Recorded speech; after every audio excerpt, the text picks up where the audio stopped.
Good afternoon. I'm Jamie Baker. I'll be one of the facilitators for this session this afternoon. Liz and Lori are in the back if you need assistance as well. I just need to review the following announcements. The exhibit hall is open until 5 today.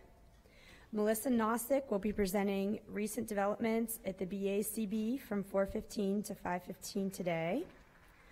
Remember, in order to get your continuing education credits, you must complete and hand in a verification form at the registration desk prior to departing on your last day of attendance. This is where you'll put the codes given at the end of each presentation. You can access the PowerPoint and any handouts for this session via the conference website or Groupio app.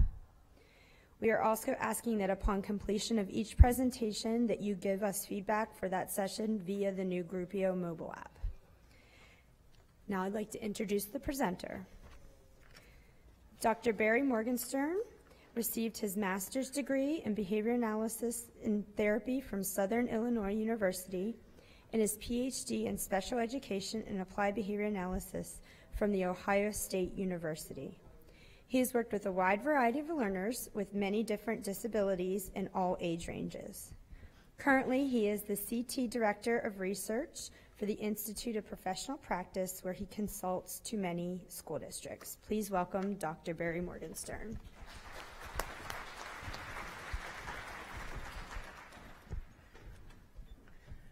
Hello, welcome. It's great to see such a big group for this. Sometimes I think this topic is underappreciated in terms of compared to the other topics that are more common, like problem behavior and verbal behavior. But this is the topic that sometimes can really make the biggest difference in terms of really creating independent learners and independent lives. I'm just like, how many people here are like special education teachers? Oh, a lot. Very good. Are there BCBAs here? A few. Okay. And parents? A lot of parents too. Great. Great. So what I'm going to talk about today is not the great system that I've been using for 25 years or so. It's about all the things I've done wrong, all the mistakes, so that you can really learn the right way to do it. They say a smart person learns from his own mistakes, but a wise person learns from the mistakes of others. I'm not really very wise, but I am pretty smart.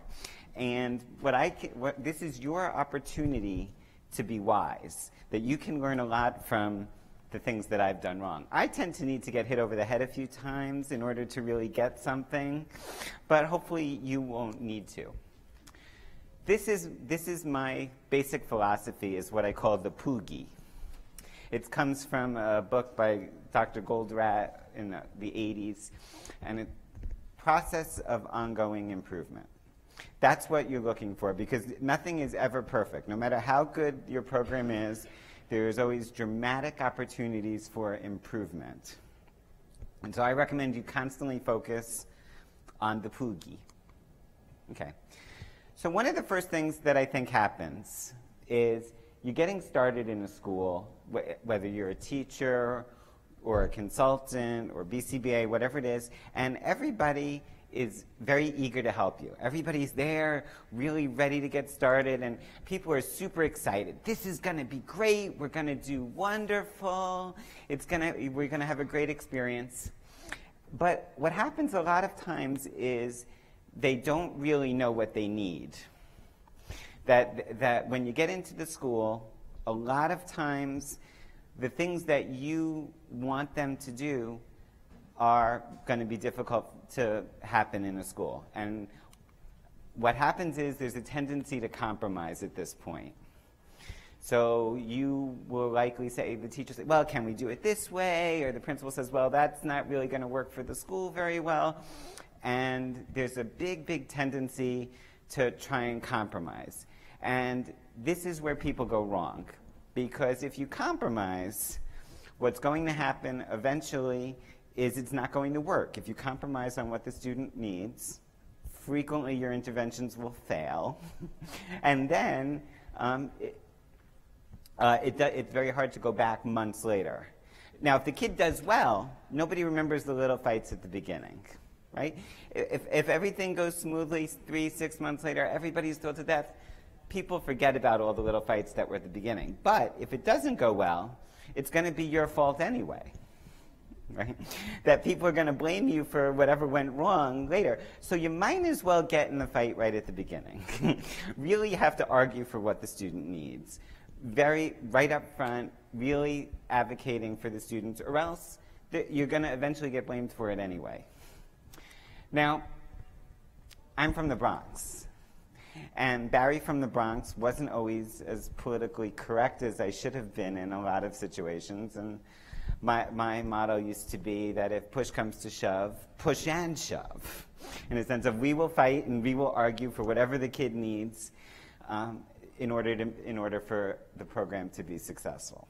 But now that I live in Connecticut and I'm traveling to Pennsylvania, I've learned to get a little bit more moderate, and you can very politely say, you know what, the student needs this. This is not going to work without such and such an intervention. I'm going to give you lots of details about how this works throughout. But I feel like this is one of the most common things that goes wrong. It's set up from the beginning to fail, without the right resources in place, without the right things that the students need. And if you don't do this, you won't be successful. Sometimes people ask me, you got really good at negotiating. Are you that good at negotiating at home with your wife? And the answer is no, because what happens is at home it's different, because there has to be at least a chance that you'll walk away from the deal. And if there's no chance that you're going to walk away from the deal, you can't really negotiate very well. And this is really true. I have given up consulting assignments. I have left jobs before. If the school is such that you absolutely cannot get what the student needs, you're not going to be happy in that job. You're not going to be happy consulting to so you have to. Now, the vast majority of times, you can work it out. You can work it out, but often there are situations where you really can't, and I think it's time to move on, in the sense of, because you're just not going to be successful in that location. Okay, so what are your goals? Goals for children with autism and developmental disabilities, regardless of functioning level, regardless of their issues, one of the things most people want is independence. More independence now as well as in the future.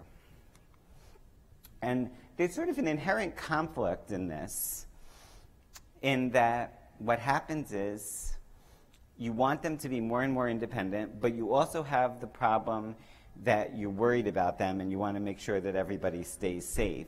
And you constantly have this conflict. I'm feeling this now. My daughter is 14. And so this conflict, like, you want her to be independent, want her to get out in the world and do things, but also you want to make sure everybody stays safe. And working on that balance can be a big challenge. So you have to set some goals. And there's a lot of special education teachers here. And you need to write your goals and objectives. They have goals and objectives in Pennsylvania. Not every state does. Okay, so you have to write your goals and objectives. So what we frequently do is we use checklist-based methods in terms of selecting goals and objectives. And this is things like the AFLs, Assessment of Functional Living Skills, or Essentials for Living, or those kinds of checklists. And those can be extremely useful. Those are extremely useful tools to help you pick goals. But, and there's a big but with these, that if they're used in sort of a rote sort of way, they can be very, very problematic. And for example, sometimes people think that oh, well, there's 4 boxes that haven't been filled in. You have to make sure to fill in every single one of those boxes. And, maybe those are important skills, maybe those are not. But you have to really think about it. And I'm going to give you a tool that I think is helpful in terms of how to think about whether those skills are critical or not critical. One of the things that happens that bothers me a lot of times when I see these assessments filled out in a way that is not really well thought through is that the student has mastered a whole bunch of items on the assessment. But if you look a little more carefully, it's like, well, they only do it with Megan very well, but when Sheila's here, it doesn't quite work as well. And oh, you have to be standing over here, and you have to ask him what he wants to work for, and so on. And if there are not all of these little limitations in place, the student is not really successful. All of that stuff is really critical in terms of making the child more independent now as well as in the future. But often it's not captured anywhere. You don't have it in your documentation, you don't have it on data sheets, and it's absolutely critical to capture that. So why is it that people use these checklists in sort of this rote way instead of really looking at the student and thinking about it? And I struggled with this for a long time. And then when my daughter's name is Cara, was in elementary school, she wrote a story. And the story really hit me as this is the reason. So Clara's story starts with a woman who is getting in lots of traffic accidents. And what happens is she runs red lights and the light turns green and she just sits there and she's having massive trouble in traffic accidents. So the police do an investigation and it turns out that she was sick the day that they covered colors in preschool. And what happens is the police sentenced her to go back to preschool and learn her colors, and then she became a good driver and everything was fine after that. And I think that is exactly the problem that comes up why we use checklists that way. The reason is because as teachers and behavior analysts and so on, we are afraid that we are going to mess up by not including everything that the child needs. If you don't use and go through the checklist, you're going to miss something. Something is going to be missed, and it's not going to get in their IEP, and they're not going to be successful. And what I say from Clara's story is that the things that come up that are really critical for independence are going to eventually be obvious. That you're not going to ruin this child's life by missing one or two things. The real thing is, have you gotten the main really critical things that the child needs now that's going to really make a difference right now? And I find often when I look at IEPs, there are gaping holes in terms of I see things that are absolutely critical for the child right now that aren't in there. And so I think what you need to do is you need to focus on your IEPs. And when you're writing your goals and objectives, really what is absolutely critical for the child right now that's going to make a big difference? And I have two questions that I think help in picking what is really critical. The first question is, what do adults have to do or help the child do that you wouldn't have to help a typically developing child of the same age?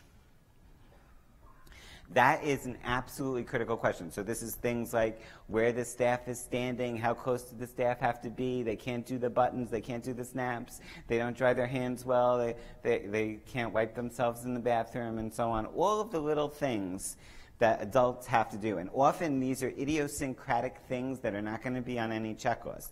This child, he needs you to say it in this way, and you can't say it in that way, and so on. All of that little stuff, capturing that really helps you in developing a focus. The second question is, what do adults have to avoid doing with a child that you wouldn't have to avoid with a typically developing child of the same age? So they are afraid of the automatic hand dryer or the automatic flush in the bathroom. They can't be in a place that's too crowded. They can't be in a place that's too noisy. All of that kind of stuff is absolutely critical to capture in order to write effective goals. Okay, when you're writing the objectives, okay, we know that you have to have a performance, you have to state what the behavior is, and most of the time, if you're a special education teacher, if you're a behavior analyst, you probably are familiar with that, you've probably done well. Most of the time, the conditions that the objective have to be are in there, that they specifically state they're going to do it during lunch, they're going to do it during recess, when they go to the bathroom, and so on. But the criteria is frequently missing from objectives in terms of measure whether it's effective. And it's not that there's no criteria in objectives, but what I see in the objectives is fake criteria. And here's examples of fake criteria. The student will learn to brush his teeth with moderate prompting and 75% accuracy. What that means is that the child can't do it. It's not an objective. And I see this all the time in school district IEPs. These kind of objectives that include prompting and fading and so on as part of the objective, they're going to go from maximum prompts to moderate prompts. It's not a measurable objective. You should really be setting your objectives to some sort of real criteria. What is the child actually going to be able to do? Okay, so why focus on functional skills? Functional skills are absolutely critical for independence now as well as in the future. ADLs, or activities of daily living, are all of the things that you do to get by throughout the day. You know, in education, we love acronyms, and when my daughter was growing up, I would say, okay, it's time to do your ADLs, and my wife hated it, but now it became sort of a thing, and it's always the ADLs. So brushing teeth, exercising, sleeping, eating, all of those things are ADL skills. Okay. Now, surprisingly, there is a rather high rate of failure to teach these skills to kids with autism and other developmental disabilities in schools. It happens frequently, and I'll just cite one example of a study where they found 50% of children with very high-level skills otherwise were not independent in basic self-care activities. So it's very critical. It's one of the most important things that you can do to really get your learners to have independent lives, and yet we frequently fail to do it. Okay. So here's one of the first problems. Schools aren't set up to do this. Schools are set up for reading and writing and math, and your learners also probably have speech and occupational therapy and physical therapy, and they have to go to music, and they have to go to gym, and they have to go to art. And when are they supposed to do this? And this is an absolutely critical skill. So one of the things I think you really need to do is start from scratch with the schedule.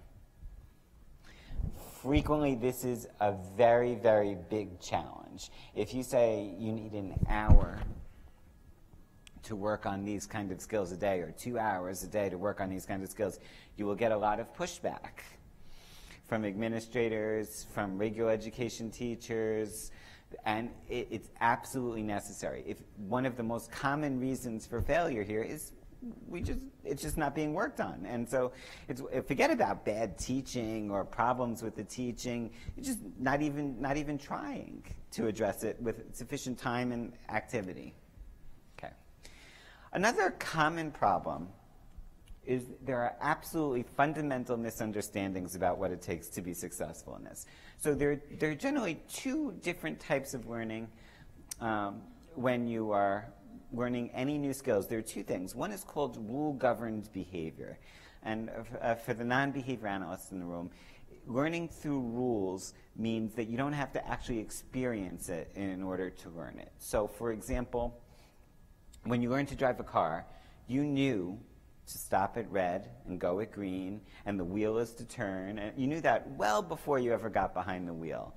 You didn't have to learn that through experience. You knew that. But on the other hand, when you learn to drive a car, other parts of it you do actually have to learn from experience, like how much pressure to put on the brakes and how much to turn. If you can remember when you were driving and you slam forward, no one can tell you exactly how much pressure to put on the brakes. Some things you actually have to learn from experience. You cannot learn from just someone telling you. Now, if you have a person that you're working with that can learn from rules, that you can explain things to them and they can make a lot of progress from learning from the rules, then classroom-based instruction might be extremely useful. So these are like classroom cooking classes in high schools, and I've seen self-help sort of classes in middle schools before, and so on. And those classes might be extremely beneficial if the learner can learn from rules. But if you have a learner that can only learn from experience, and there are some learners that we work with that are not rule-based learners, that they really have to have the experience in order to be successful in learning it, those classroom experiences are going to probably be a waste of time unless they have a one-to-one and someone really showing them step-by-step and fading and so on. And if you don't understand this difference, you will misplace learners in the wrong programs.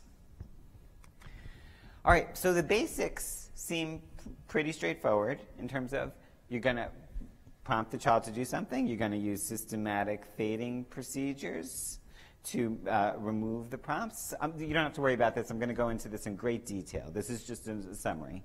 You're going to reinforce improvements as the child is going through. You're going to put them together in chains or schedules. And when helpful, you're going to use rules. Okay.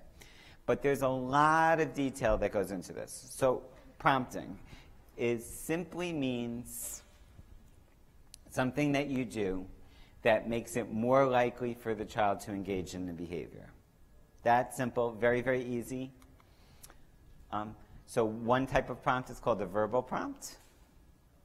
Okay, that you're just telling, and I'm not going to get into all the details of all the different types of way to verbal prompt. If someone gets me at the bar later, we can go into all the weeds of all this stuff. But there's all different kinds of ways to do it. A gesture is another type of prompt that you can use, that you're going to gesture how to do something. You might do a demonstration and model the behavior that you're looking for. Okay. Video models, or if not, it doesn't have to be a live model necessarily. Sometimes you can show the child what to do on video. Physically prompting exactly the behavior that you want. Okay. Now, sometimes it's very helpful to work on imitation first before you start this type of intervention, because if the child is able to imitate, you'll be able to use modeling much more effectively than if the child is not able to imitate. Okay? Now, the problem with that is sometimes some kids can take a long time to learn to imitate. So if the child's going to take a very long time to learn to imitate, you probably want to start functional skills sooner. But if the child can learn to imitate very quickly, you have a big jump in what you're going to be able to do in terms of performance. Okay. Pictures can be extremely effective as a prompting technique. Okay. In order to be effective, though, they need this basic prerequisite skill, which sometimes I see a lot of teachers mistake. That if the child is not able to match a picture to an object or an object to a picture, pictures are unlikely to be successful as a prompting method. That's because of the fact that people don't realize that the picture actually represents the thing in the real world. And with a little bit of practice, most learners can get this relatively quickly. Okay. There are unlimited number of ways to prompt. You know, you don't have to, that's not the key thing. People sometimes think this is what does the teaching, and it's really not. It's a necessary component, but it's not the real thing. The real thing is, are you going to be successful in fading those prompts successfully? And fading just simply means removing those prompts in a systematic way. Okay? Sorry about that. So there are several different ways to fade prompts. One is what's called most to least, where you start with the most intrusive prompt, say a physical prompt, and then you go to if that doesn't work, you go to a model prompt, and if that doesn't work, you go to a gestural, and then eventually you go to a verbal prompt until the child can do it independently. You can also do it in the reverse way, and I'll talk about when to do each in a little bit. But you might start from the other end of the extreme and start with a verbal prompt, and if the child doesn't do it with the verbal prompt, you go to a gestural prompt, and then a model, and then a physical prompt. Another way to fade prompts is what's called graduated guidance. Graduated guidance is slowly removing your physical prompts over time. So start with intense prompts, say like on the hand and then on the elbow, and so slowly moving back. Another way to fade a prompt is just simply to delay. You just wait a few seconds, see if the child will do it independently, and often the child will beat the prompt. Okay. Now, there is no real good research proving that one particular prompting and fading method is better than another, although there's lots of opinions on that in different ways. There is some really good logical reasons to pick one prompting method over another. Most to least prompting it really prevents the child from making errors. So most to least prompting is especially good if the learner is likely to have problem behavior when they make errors. So if you have a child who gets upset about making mistakes, that kind of thing, most to least prompting is probably the way to go because you prevent most errors by systematically teaching. Now, least to most prompting is very helpful if you have, say, a learner who doesn't like physical prompts and someone who gets very upset with physical prompts. Least to most greatly, greatly reduces the need for physical prompting, so it can be very beneficial that way. Another reason least to most prompting is also especially helpful if the skill you're teaching requires some sort of creativity, some sort of initiation. You're giving them more of an opportunity to do it on their own with least to most prompting. Okay. Graduated guidance is best if the child doesn't have motor imitation. If you're working with someone who doesn't have the imitation skills necessary, actually molding the movement can be extremely helpful in teaching those learners. Time delay, simply a delay, is very helpful if the end result is particularly reinforcing to the learner. So if you have a situation where you're going to teach baking cookies or something where the end result is very, very reinforcing, time delay is usually an excellent way. But the thing I encourage you is to be flexible with this. That you don't have to get in these rigid sort of patterns. You're going to look at the effectiveness of your intervention and you're going to see if it works. If not, you can modify it and you can mix and match different ones. And there is actually some research on flexible prompt fading showing that it can be extremely effective to mix and match, and you don't have to necessarily do it exactly like the textbook. Okay. Nothing successful happens without reinforcement, and this is another thing that is greatly, greatly underestimated. The importance of reinforcing just at the right time is absolutely critical. And poor reinforcement, I think, is one of the biggest causes of failure, in the sense of that there just is something, the child's not interested, they're not motivated, they're off task, they're looking away, and there's nothing that is really successful in helping the child learn the skill. You have to have enthusiasm when you're reinforcing, and you have to really watch your learner to see exactly what is effective and what is not effective. Now, one of the problems is that most behaviors do not occur in isolation. That you're teaching one little thing in prompting, fading, and reinforcement, but really functional skills occur across a big chain of behaviors, right? And so a behavior chain involves a series of steps where each step is the cue for the next step and the reinforcement for the previous step if it's going to be successful in the long run. Okay, and so what a behavior chain, you can't usually teach it at one. You have to break it down into a series of teachable steps. And a series of teachable steps is called the task analysis. So the behavior chain is the technical term, right? And the task analysis is the teachable steps that you might break a complex skill in. So here's an example with tying shoes. I particularly love tying shoes because it's one of those skills that if you're not familiar with, effective teaching methods, that people think is going to be impossible. Especially with learners with very significant disabilities, people think that there's no way that they're going to ever be able to learn to tie their shoes, and often you can do it in a few days with effective prompting and fading and reinforcement. There was one person in one of my first jobs that used to say that if you have someone with severe developmental disabilities that can tie their shoes, it's a sign of mental illness, in the sense of that there's something strange going on. But really, it's just effective teaching. With effective teaching, most learners can learn to do this, even if they don't have imitation skills, even if they have very weak cognitive ability, and so on. Now you have to question, is it really necessary? Because with Velcro shoes, maybe you don't need to do it and you can just avoid it.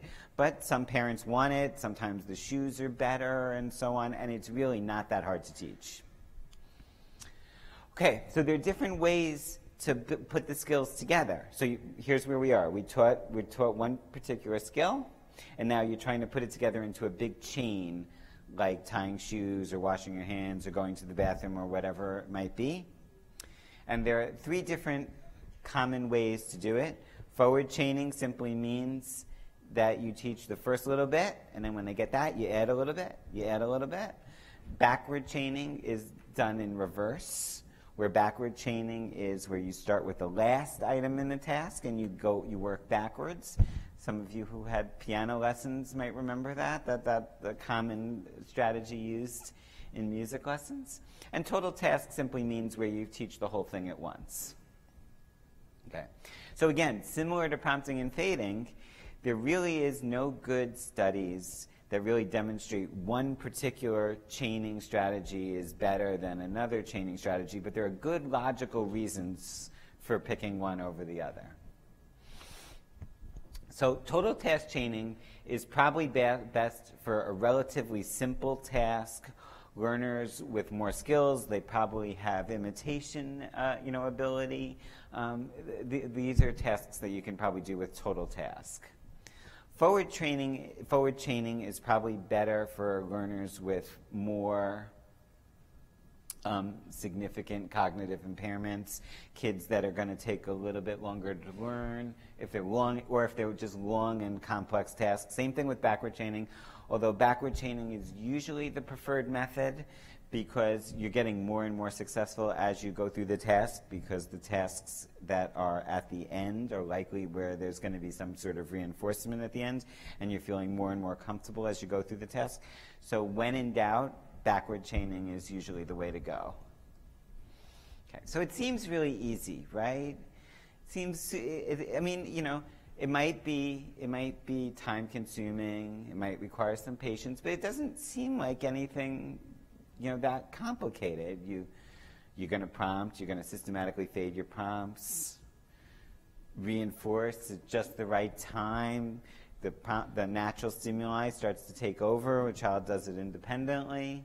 Okay, it seems pretty easy, and the fact is, a ton of stuff can go wrong. An absolute enormous number of things can go wrong. And so I just want to start with talking about one of them. So I had a learner that came in with really severe problem behaviors.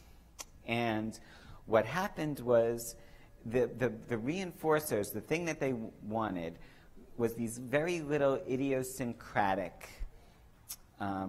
pieces of string or marbles or beads, and it had to be exactly the right one. It had to be the red one or the green one or the yellow one, and if you didn't give her the right one, it was a huge tantrum, a huge problem behavior.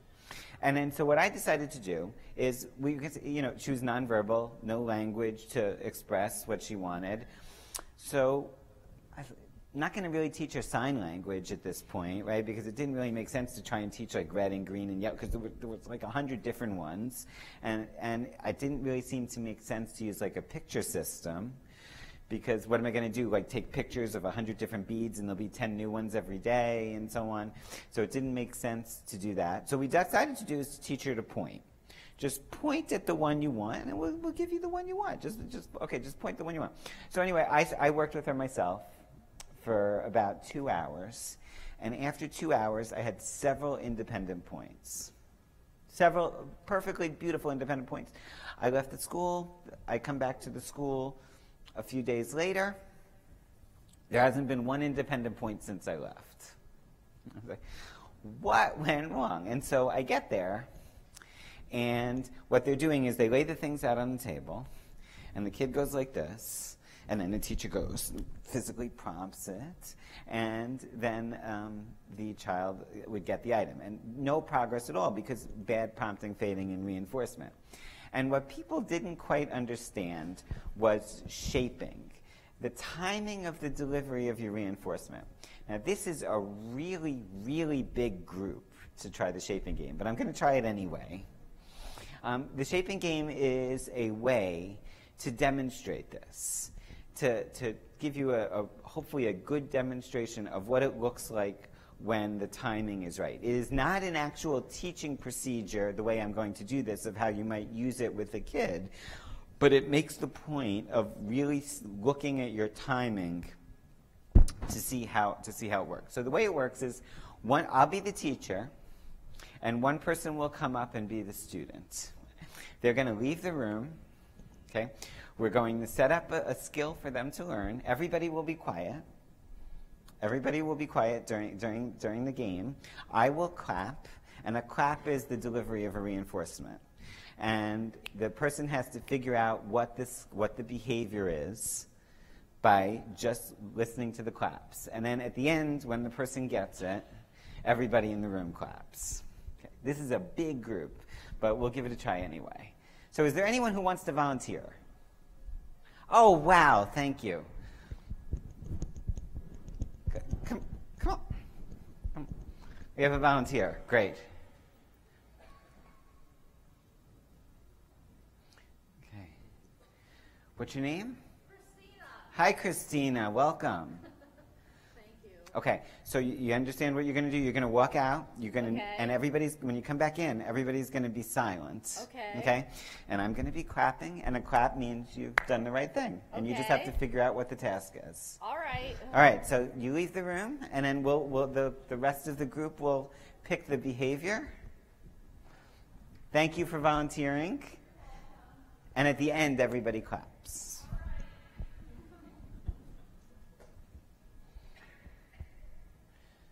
So make sure she's not cheating. We have to wait for her to leave the room.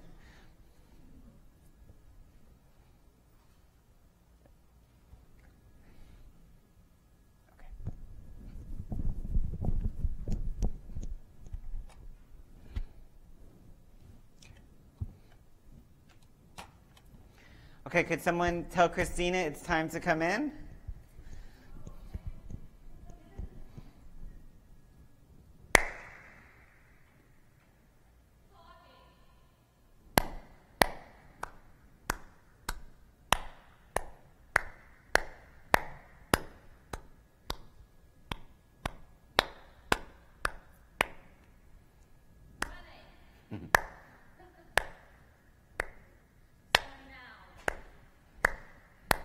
Walking faster.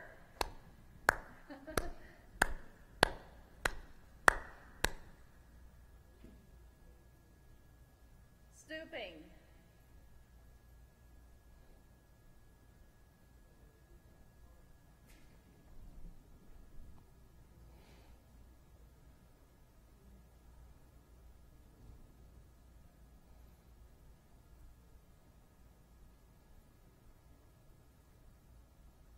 Listening.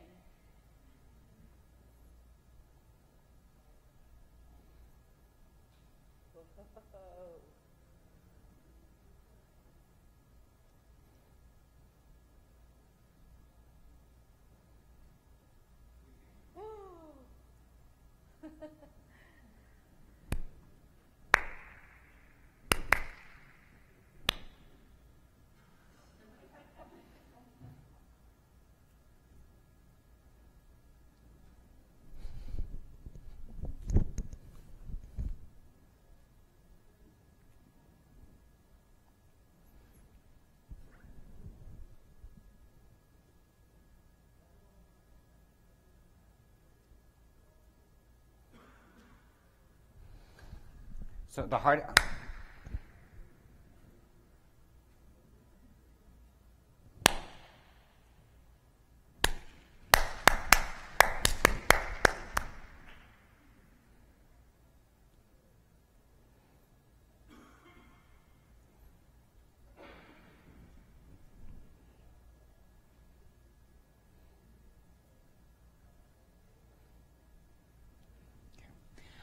a little bit. Here you go.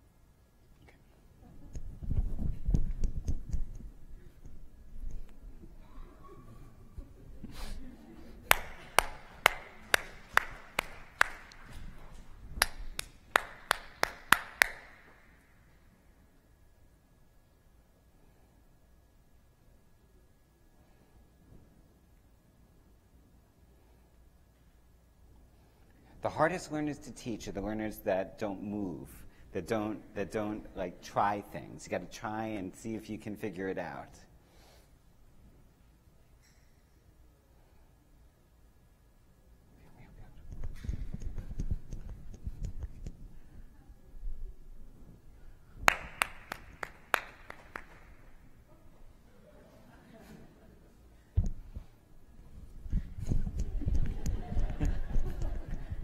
Listen for the claps.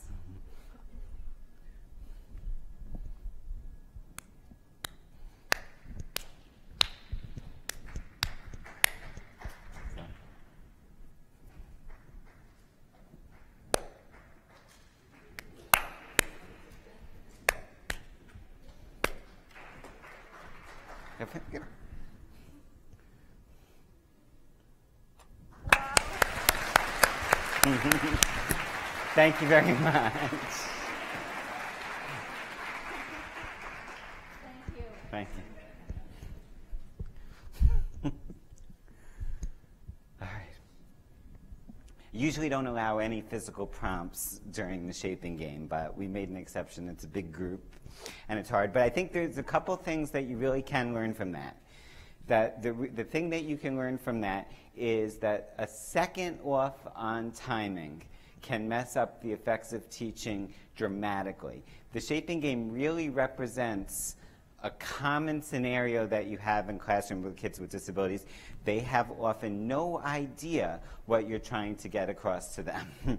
They don't know, and the timing of the delivery is the feedback.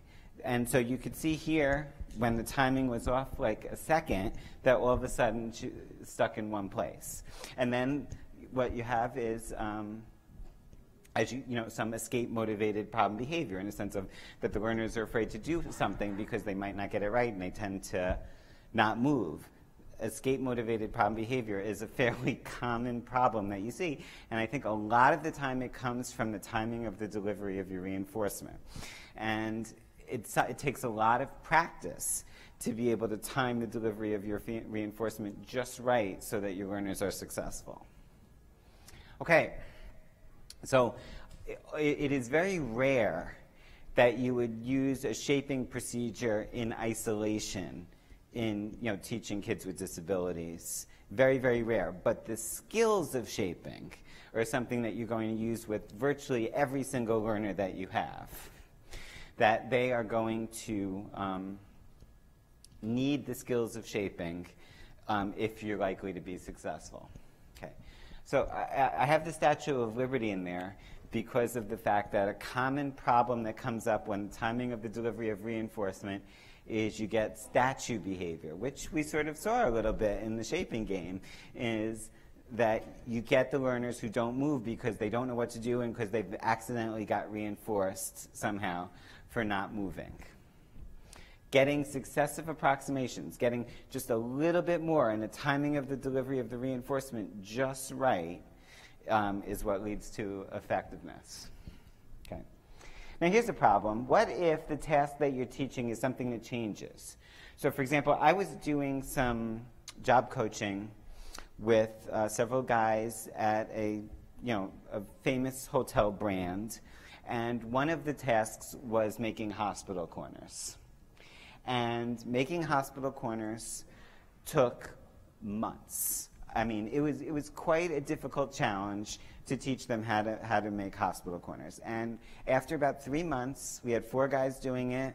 They were all successful and all able to make the hospital corners absolutely beautifully.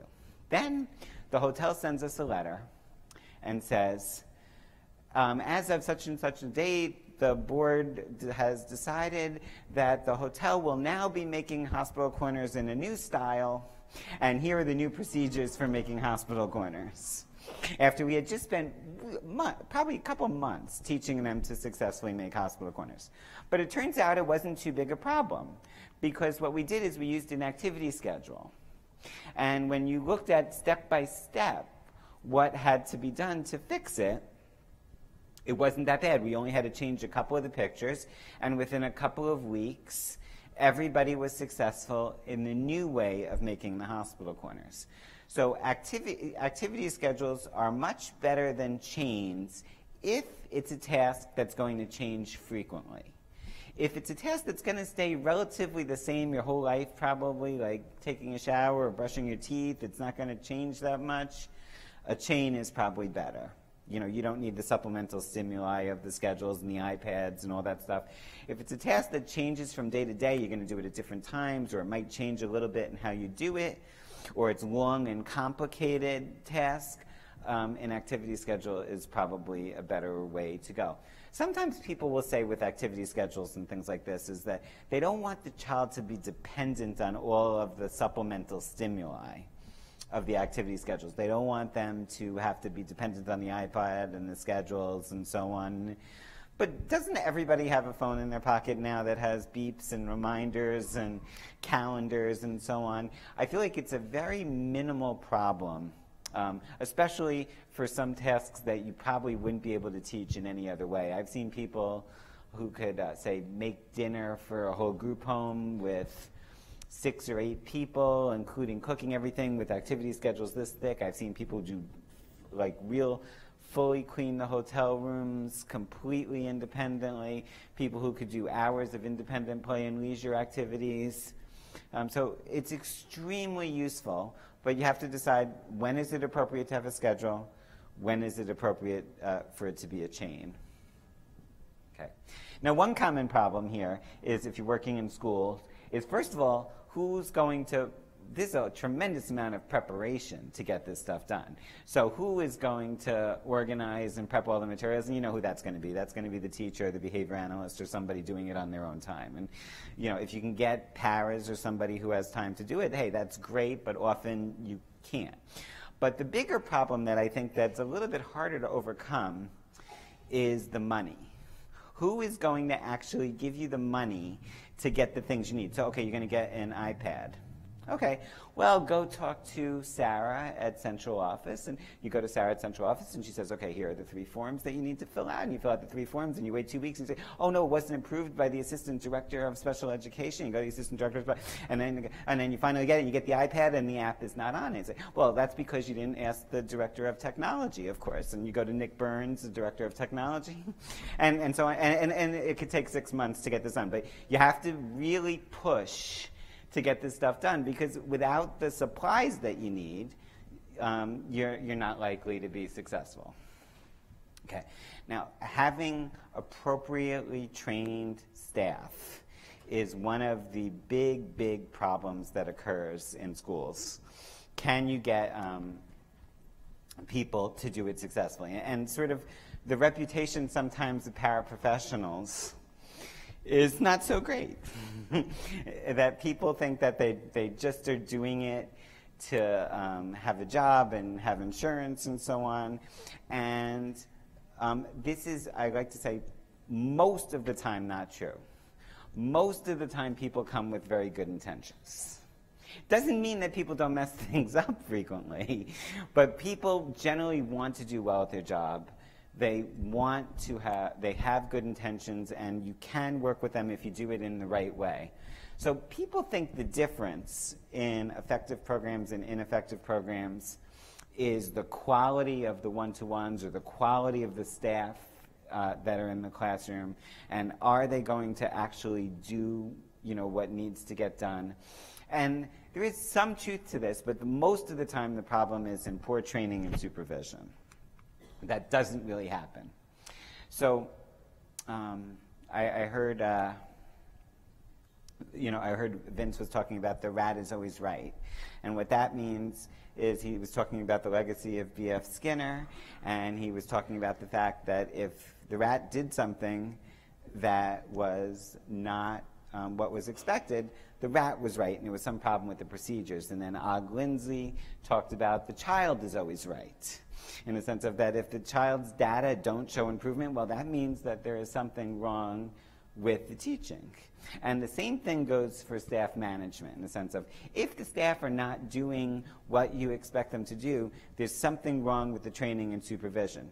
With the exception, I like to talk about do the people really have the prerequisite skills for the job? So I have seen situations where it really is impossible, in the sense of where you have paraprofessionals that really couldn't read and couldn't write and couldn't, really it was going to be extremely difficult. But the vast majority of people, 95% of the people that you're going to meet with appropriate training can be successful and can be learn to be really effective teachers. So training, let's talk about what training is. What I am doing today is I am not doing training.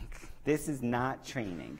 What this is an introduction to give you an idea of what the skills are that you need in order to be successful. But quite frankly, if this is all that you get and you don't get any follow-up after today, it's not likely, based on the research, that most people will be able to go back to their classrooms and actually make a successful difference. This is helpful because it gives you an introduction to what's necessary, but it doesn't fully meet what you need. What you need is training, and I'm going to go through all the steps of training. The first step is to give a good rationale to the person of exactly what's going to be necessary and why that is necessary in order to be successful. If people don't understand the whys, they end up doing all kinds of unusual things that didn't make any sense because they don't understand why you're having them do it. Second thing you have to do in order to provide training is to give a demonstration. You have to actually be able to model exactly how you want it done. Now, sometimes people will say to me, well, we don't have any people who have enough time to go model for all the staff how to work with their individual kids. And I tend to say, well, then you're not likely to be effective. It's really that simple. Someone has to be at the school who can walk the walk. Someone has to really be able to show people what it takes in order to be successful. Now, sometimes there's a lot of new training modules out there where you can watch videos training. There's several different companies that have a variety of video-based trainings, and those can be extremely helpful. I mean, no doubt about it, having a lot of videos to watch, and those can be extremely helpful. But it's not the same thing as someone really showing you what to do with this exact learner and exactly how to work with this exact person. It's not the same thing.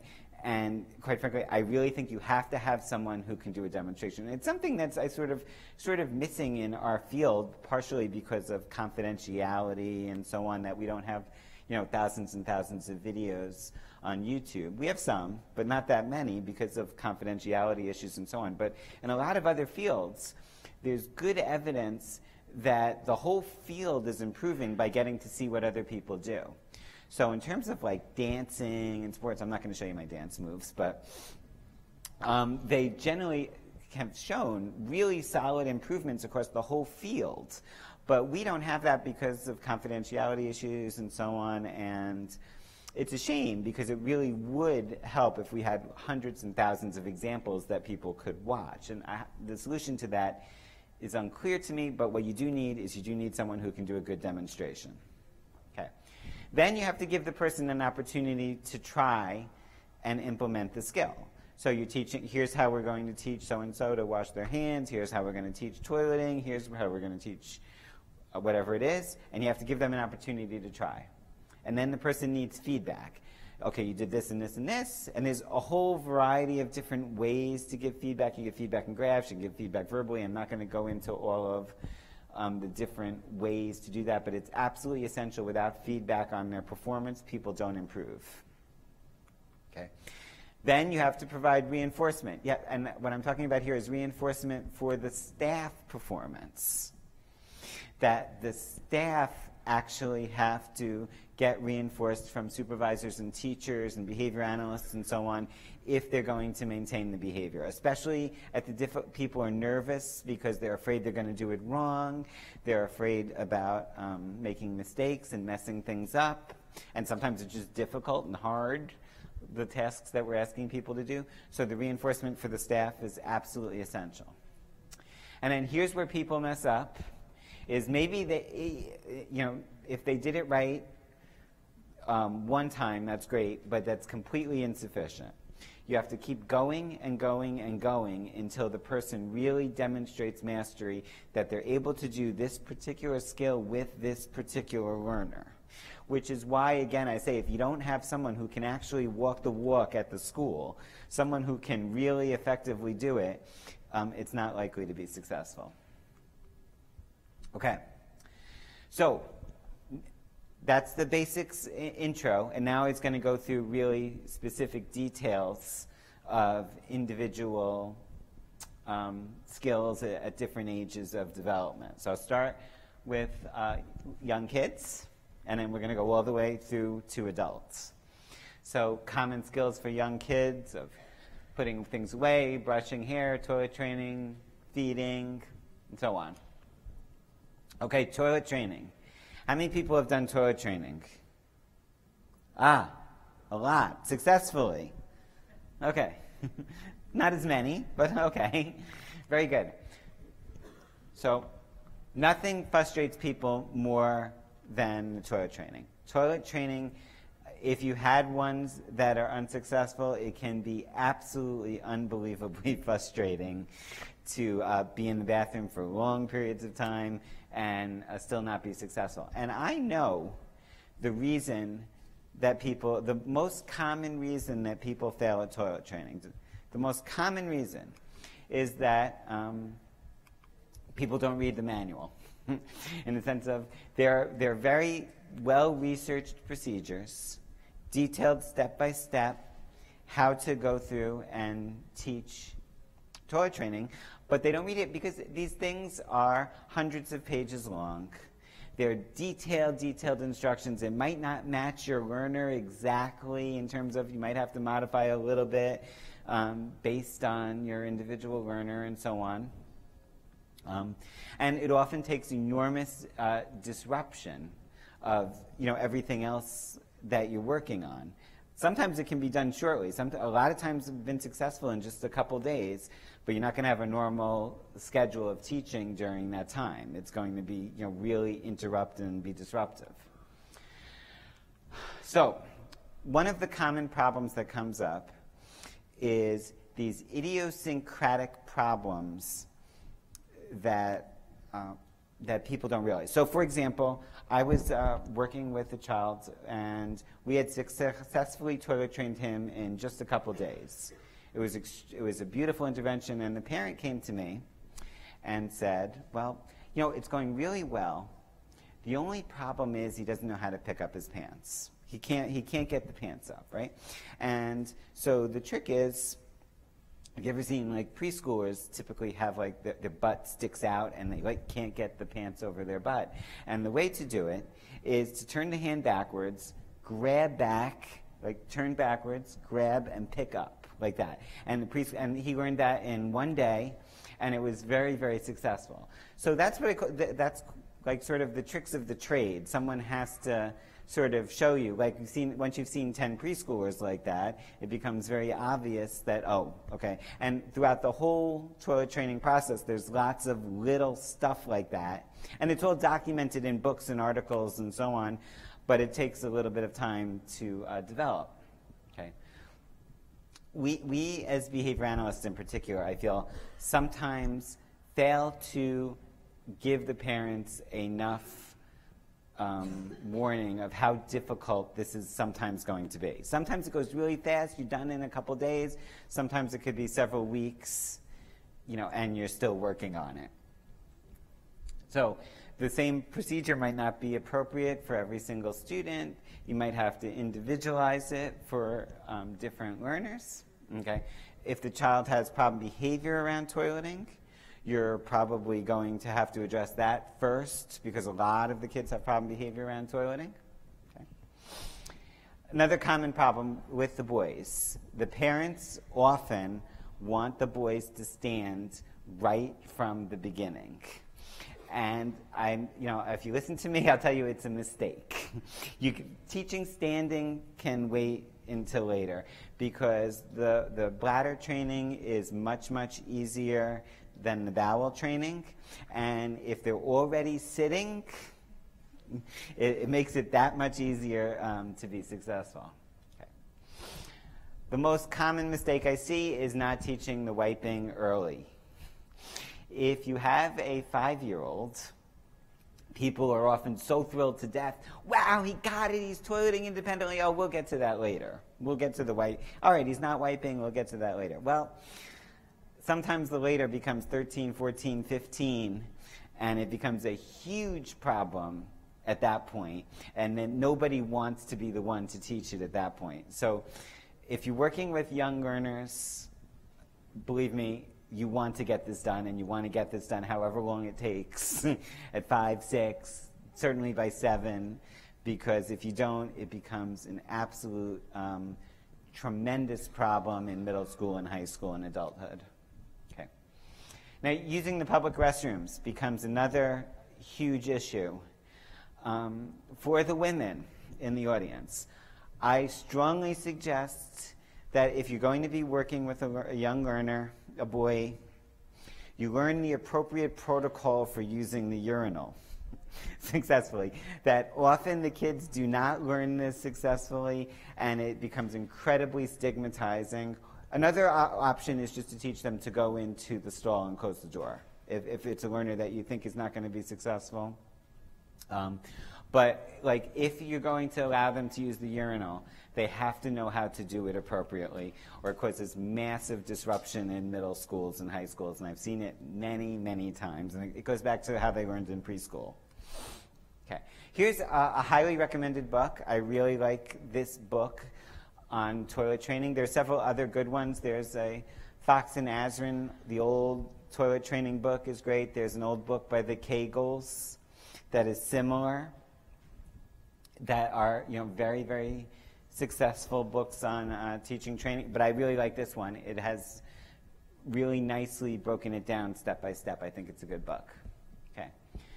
So the procedure that you use when accidents happen is extremely critical, and some of them you will not be able to do in public schools. You simply, like maybe 15 years ago we used to do them, but nowadays some of the old style procedures of overcorrect. Has anyone done Fox and Azrin procedures? There's a few people in the back, but nobody's doing that in public schools anymore, are you? Yeah, nobody. So sometimes in home programs people might still use this, but now there are other procedures that people use in terms of startling, just to get them until you can get them on time. Ow! Get ready, go! And then you can reinforce quickly and so on. But the old days, they used to do overcorrection, where you would go back and forth 5 times from where the accident happened, or 10 times. And it's extremely effective, and it works very, very fast. But it's not going to be acceptable in most public schools nowadays. Okay. Because a lot of kids might get the bladder training first, and successfully in a couple days, but the bowel training can take a lot longer, because you simply, just like I talked about at the beginning, you have to have opportunities to practice.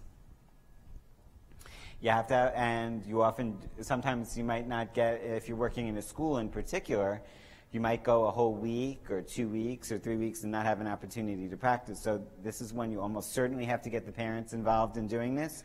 And the way that I found is often successful is just saving a really special reward that is only for this, only for successfully going. And it's often very successful, but it can take a long time because depending upon the learner, you might have very few opportunities, for them to learn it. Okay. Another important issue with toilet training is when to focus on trip training versus an intensive teaching protocol. So trip training is where you teach them, but the adult is cueing them when to go. We're going to go before snack, we're going to go before we go out to recess, and so on. And where at the intensive toilet training, you're really teaching them to initiate and request going or just go on their own without any cues or prompts from the teacher. And I think there are advantages and disadvantages to both. There are reasons why you might want to do one and run for the other. The big thing with trip training is that it's much, much easier. It's much, much easier at the beginning. It can go very, very fast sometimes. And the big thing here is it doesn't require nearly as much disruption of your teaching schedule. You can take the child every half hour or so without really disrupting what you're doing in the classroom, so on. Problem is, it can sometimes then take a long time to learn to self-initiate, and still it can take longer than an intensive training protocol. Now, intensive training protocols are great because kids learn much, much faster. Like I said, often we've been successful at teaching kids a day, 2 days, 3 days to really be successful, and the child learns to self-initiate at the same time that they're learning toilet training, which is a huge benefit. And depending upon the learners that you're working with, there are some learners that I think you're not going to be successful in toilet training in any other way. That without the intensive time in the toilet, you're not likely to be successful. Okay? Now, some problems is some schools is just unacceptable that you really can't do any sort of intensive protocol. And it's extremely disruptive to your teaching schedule. If you're a special ed teacher or someone, that the child's going to be in the bathroom and maybe for a week or maybe for 2 weeks intensively, it can be very hard to practically accomplish. And it requires people to devote enormous amounts of time to it. But it's a critical life skill that the kids need. So common problems that come up in schools is where are you going to actually do this? In the sense of you're not going to set up in the regular child's bathroom, and you're not going to set up with all your supplies and your reinforcers and your iPad videos and have all your stuff. So you need an actual bathroom that the school is going to dedicate to letting you do this, and to be prepared for the change in schedule. Like I said at the beginning, if you can't get the schedule successfully in order to get enough time to work on these type of things, you're not likely to be successful. Now, another problem that has come up frequently, is again more and more in recent years, is can someone really be alone with the child all day in the bathroom? People are worried about liability and so on, and so I think it's helpful to have monitoring in the bathroom. Not a video camera, of course, but having someone, the supervisor, checking in regularly, or a teacher checking in regularly to make sure.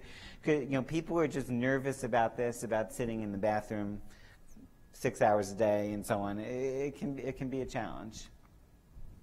Okay, I think before we move into feeding, why don't we take like a 10-minute break? Give everybody a chance to get up, stretch, and we'll come back.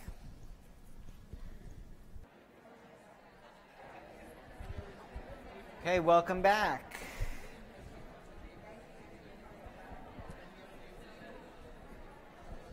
All right, yeah. Of course, yeah. You worked in Riverdale? That's all right. That's all right. Wow. Welcome back. One of the things before I get started into feeding, I wanted to go back a little bit and give people an opportunity if there are any questions and stuff. I think part of the logistics of this room, it's so big and people are so far away, I can't even see who's here. If people wanted to discuss anything about staff training or toileting or anything. So one of the consultants asked me on the break about the toilet training. One of the problems they ran into was the staff were reluctant to do the toilet training at school because they didn't feel that they had really good buy-in from parents, and that why should we bother with the toilet training at school if you can't even get the parents to do it? And I think there are a couple of things that I would say to that. And first thing I would say is, first of all, it's very possible for the child to be trained at school and not trained at home.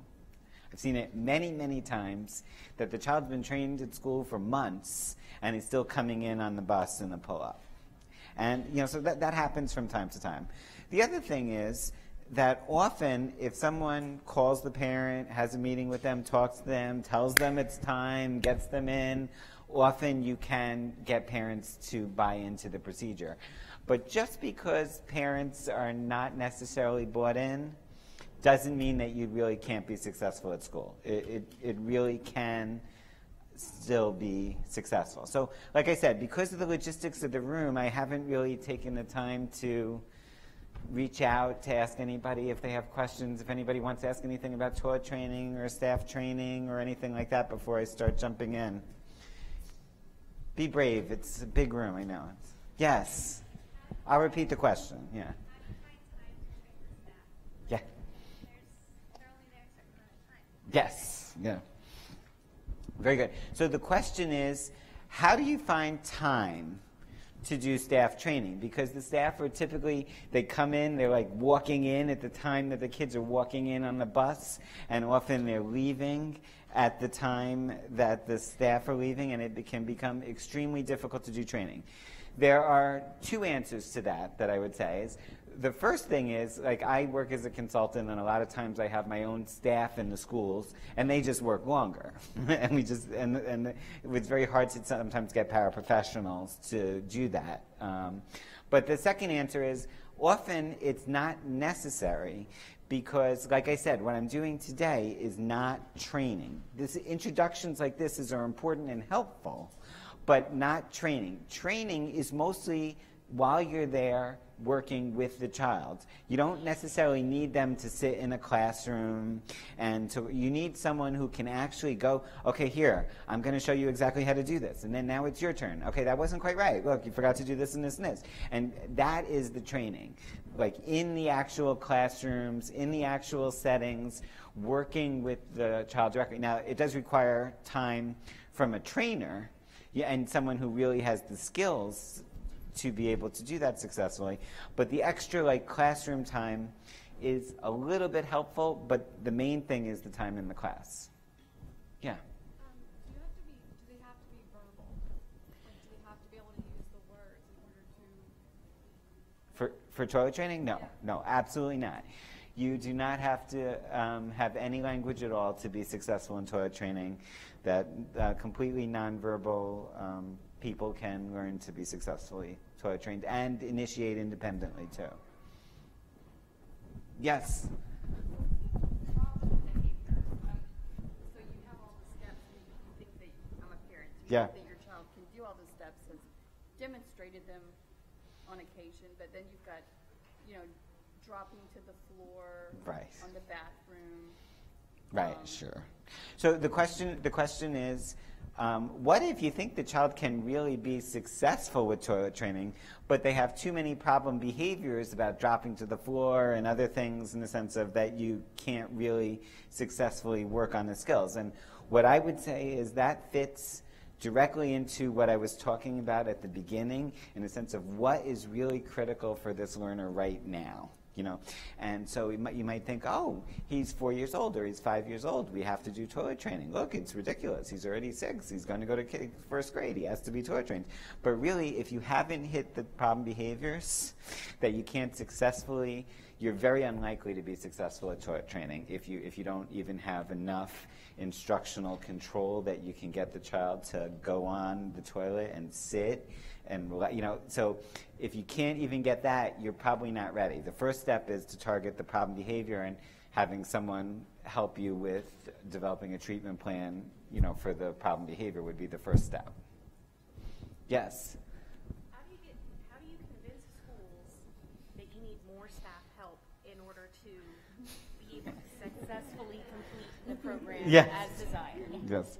So the question is, how do you convince schools to get more staff? And it can be extremely challenging to convince schools to get more staff. And what I would say is the first thing not to do is to be Barry from the Bronx, right? You can't go yelling. You have to firmly make your point, say what's necessary, explain, you know, show the research, show the practicality of the situation, and step by step argue for what's necessary. And sometimes, you know, administrators completely have their hands tied.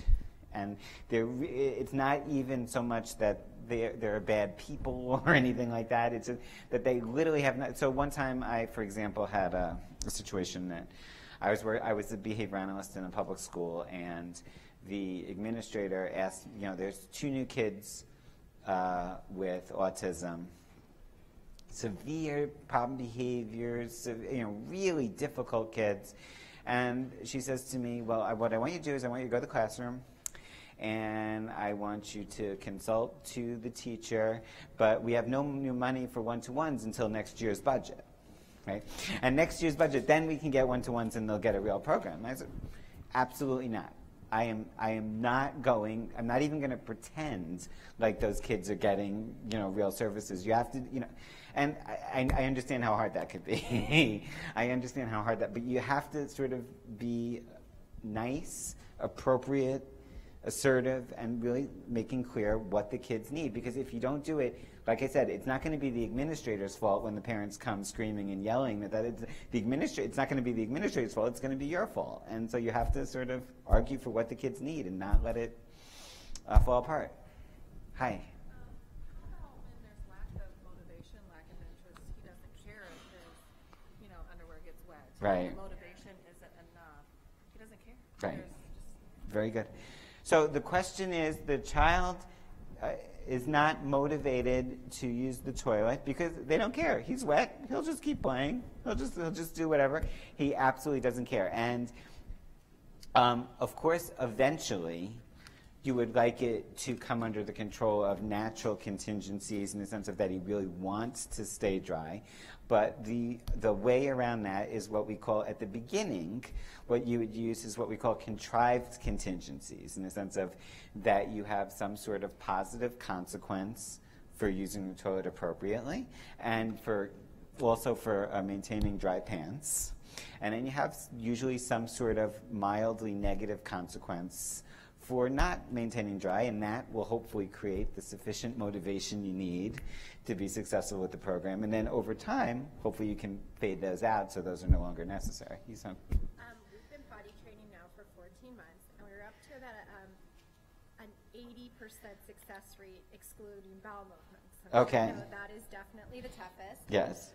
Well, we went through a period of about 2 months. It was like I couldn't get a dry diaper. It was like, what's the best way to handle the regression when you're having I was at least having almost a perfect success with urination. Right. Mind the bowel movements, which everybody say is the hardest, which Sure. is still there. But then, we're getting back on track, but I'm scared that there'll be pull-ups, we're doing really well, but the regression piece of it. What do you suggest is the best to handle that when they just think it's much easier if mom just changes it? Right. Okay, so the question, I don't know if people can hear the question. The question was, the toilet training was going very, very successfully. They were over 80% successful. And then after they were 80% successful, it just fell apart. And, right. So, right. For whatever reason, not sure why, they didn't change what they were doing. But for whatever reason, the program just stopped working. And it can certainly happen. The first thing I would say with toileting in particular is a medical checkup, in the sense of to make sure that there is not some bladder infection or something. Now, usually that's not the case. The vast majority of the times that's not the case, but certainly if something was going very, very smoothly, then all of a sudden it stops, you got to just ask the question. That's usually not the problem, though. I've only seen it maybe once or twice in many, many years of doing this. The second reason is more likely that there's something that's changed about the learner, right? And now at the end of the presentation, I do have a little bit on troubleshooting of like when things go wrong, how to figure out what goes wrong. But really, that is what is going to be required in terms of, yeah. So like, for example, it might be that, say, the thing you were using as the reinforcer, the child doesn't care about anymore. So they were really into playing this game on the iPad. Now they've been playing it for 14 months. I don't care about that anymore.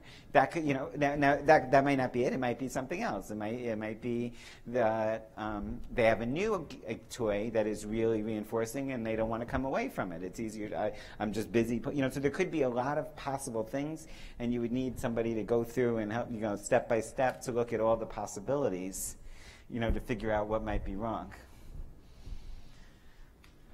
Anybody else on toileting? Staff training? All right, we'll move on to feeding.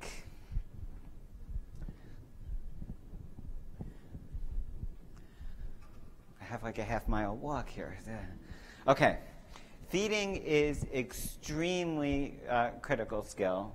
You have, it's essential for nutrition and gaining weight and so on, and the classic stereotype of kids with autism is they eat nothing but mac and cheese and chicken nuggets. And it can lead to serious health issues in terms of not eating appropriate nutrition. And it's absolutely critical. So it also, in terms of independent skills, you want the child to be independent now as well as in the future. This happens at least 3 times a day, often more than that. So getting a successful feeding intervention is absolutely critical. Problems with feeding also limit social opportunities. I can't tell you how many times I've seen kids that can't go to birthday parties and things like that just because of the feeding issues. And even adults. I once worked with an adult who had a word processing job and was very, very successful, and they had data on the word processing for the office and like double anybody else in the office. The performance was outstanding, but someone had to go with her every day just for lunch because she couldn't deal with the whole cafeteria and the lunchroom at the office there. So it comes up. So one thing that I would mention is just exposure. And there's several protocols of exposure that can be extremely effective, that we found this to be highly, highly effective. Just now, the first time you try something or the second time you try something, might not like it. The third time, but often the 10th or the 12th or the 17th time, the child will start to like it. And it takes a long time. It's a little bit slow, and you're putting one bite at a time and so on. But this is often practical and effective for public schools. Okay. Common mistake that I see parents make in particular, but I've seen it in schools too with paraprofessionals, is chasing the child around to take bites. The child, he'll take one bite and run away, and then take another bite and run away. Don't let them do this. It leads to absolutely enormous problems later on that you just cannot get rid of, or get rid of at much higher costs. Okay. Another common thing, especially parents, but in school districts too, the child refuses to eat what was given for lunch or what was given, and then all of a sudden the better stuff comes out. You can't do that. It has to be that if you've told the child this is what's for lunch, and if they refuse it, they refuse it. But if you go then all of a sudden make something better after a refusal, there's no reason why they're going to stick with their chicken nuggets and mac and cheese. Okay. No, we will not do the program in the cafeteria. Often they don't want to. They don't want to give you a special place that the kid is going to need a one-to-one. Probably, you're going to have to work on this intensely. You're not going, like a lot of times they tried to get us to do, well, can you do it in the side of the cafeteria? No, we cannot. We need a room where you can really work on this, where the child can have privacy to really be successful. Okay. This is also a program that really, if it's intense, you need a qualified BCBA to work on this. So in particular, like I don't do intensive feeding interventions myself. If it's a mild feeding problem, my team works on it, but we will actually recommend specialists, people who do the intense feeding programs for kids with so if they have like swallowing disorders, and I was talking to a couple of speech pathologists in the audience before, that there's all kinds of things, if they have to learn how to chew and learn how to swallow and things like that, you need someone who really specializes in that. Okay. Intensive, if the child has really intensive feeding interventions, it might require a procedure that's called escape extinction, which essentially means non-removal of the spoon. It can cause it's extremely effective, but it can rarely be done in a public school setting. And if you have a child that really needs that, you probably have to recommend a specialist.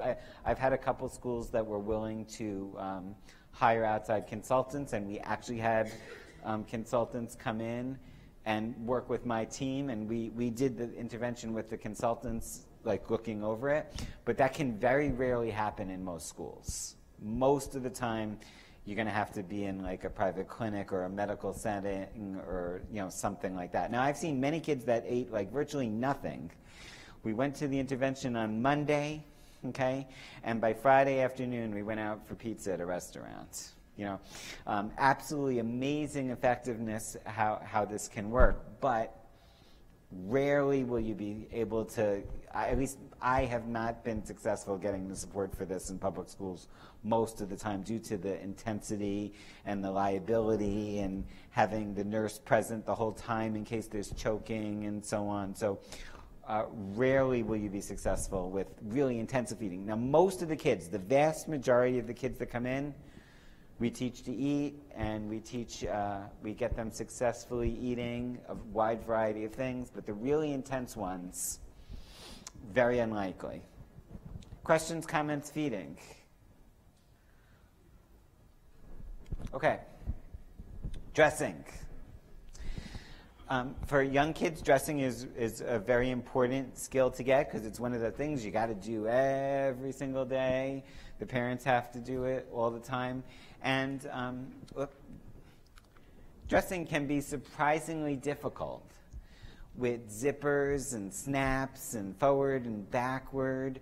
It can be absolutely surprisingly difficult. So I had when I was a one-to-one, like a million years ago, and I had a student that had supposedly mastered putting on a shirt, but he would just put it on, and no acknowledgement of whether it was forward or backward, and you couldn't line it up because he would just pick it up, And I worked on this for weeks and weeks, and I was struggling to get it. And this was at the time when AOL was big, and we had this AOL chat room of people discussing their teaching problems.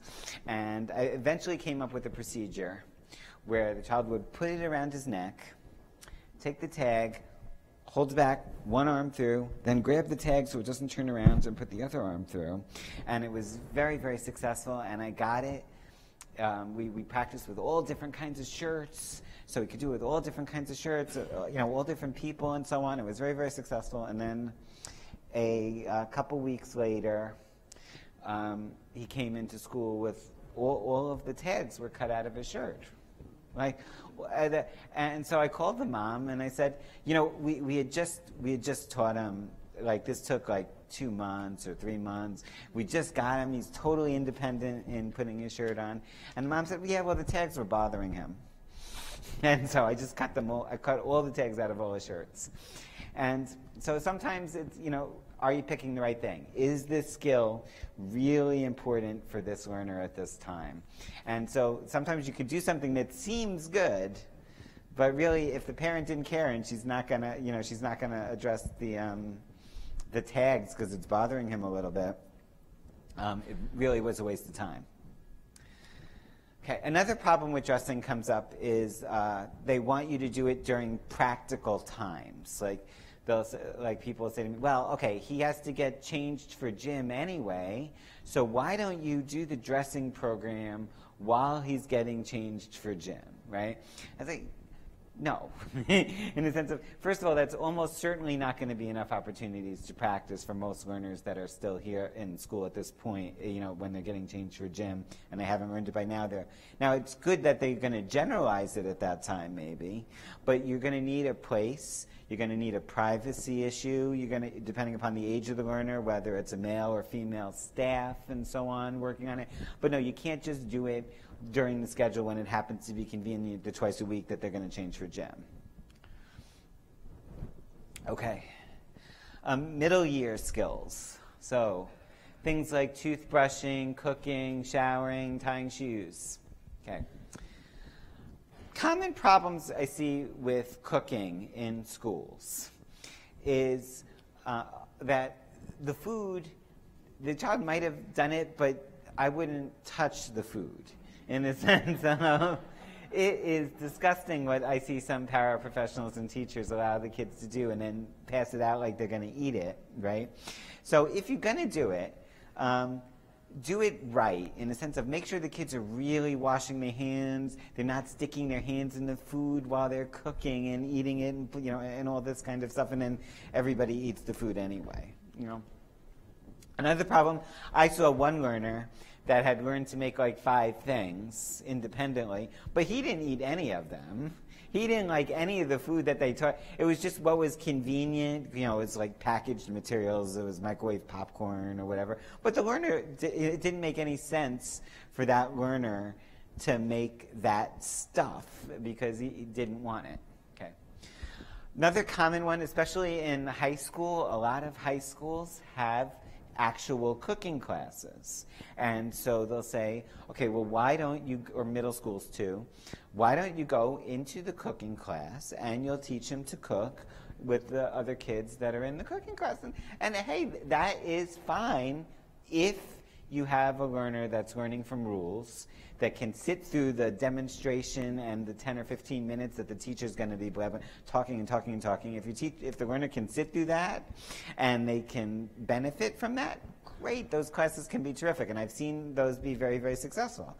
But most of the time, if someone like me is involved, these classes are not successful, right? That these classes are not, that you're going to need time in the class without the other kids there where you can really focus, and you're going to have pictures for every step maybe, or a behavior chain or whatever it might be in order to be successful. Any questions? Cooking? Dressing? Okay, tying shoes. Okay. Like I said, I love tying shoes because people are just amazed with how successful and how easy this is. And there's huge superstitious behavior with regard to tying shoes, in the sense of people talk about like, oh, that you need the different color shoelaces and so on. No, what you need is a good teacher with prompting, fading, and shaping is really what you need. I also highly recommend not to teach the kids bunny ears. In the sense of, if you teach the tying the shoes of the bunny ears, what happens is then they have a knot in their shoe every day when they take them off. When you try and pull it out, it leads to a knot. So, and because people think, just because people underestimate, they think it's impossible to teach the wraparound and pull through, but it's not. Good shaping procedures, step by step. It's very possible and usually not even that difficult. Okay, toothbrushing can be an extremely difficult skill to get successful. One trick with the toothbrushing that I highly, highly recommend is electric toothbrushes. It makes a huge difference. We have reports from like dentists and stuff that after we successfully taught them to use the electric toothbrush, dramatic improvements. And the electric toothbrushes are really good in the sense that you don't have to push really hard. You just have to place it properly. And so it's much, much easier to teach and more effective. Okay.